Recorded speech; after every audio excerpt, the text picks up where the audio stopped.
Vehicular activities were disrupted as workers under the employ of the Oyo State government took to the streets of Ibadan to protest their displeasure over what they termed government's perceived insensitivity to their welfare.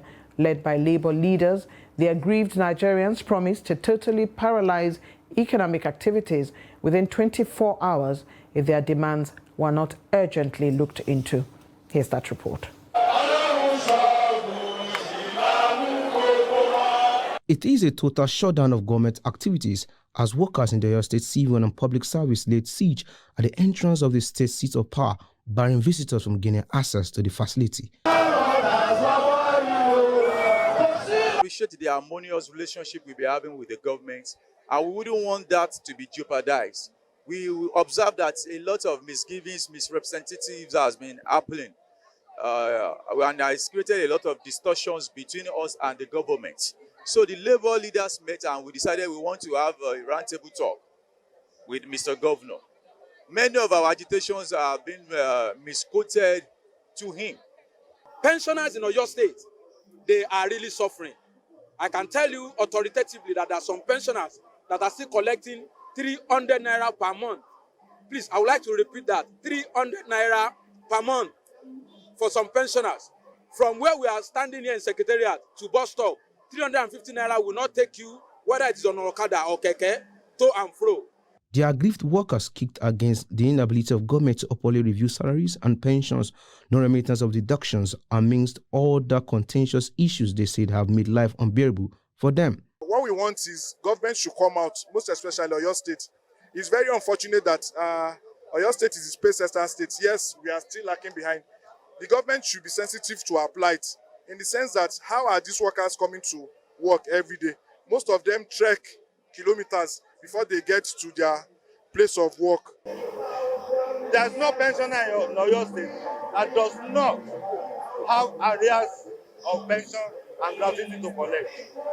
As I speak with you, we have unpaid gratuities from the year 2014 to date. The workers further took their message to the streets, disrupting vehicle movement and grounding business activities.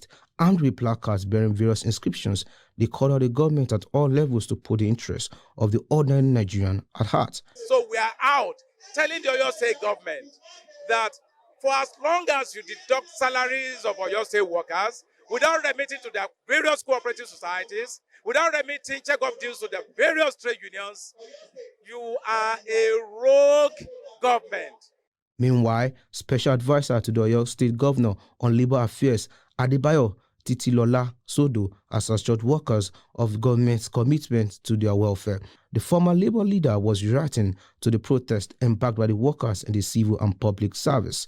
Sodo, who advised the state's employees to be wary of what he termed unscrupulous elements bent on truncating the peace within its workforce, promised that the government would continue to discharge its constitutional duties to her workers. Of course, there was a time we were owing them deduction areas.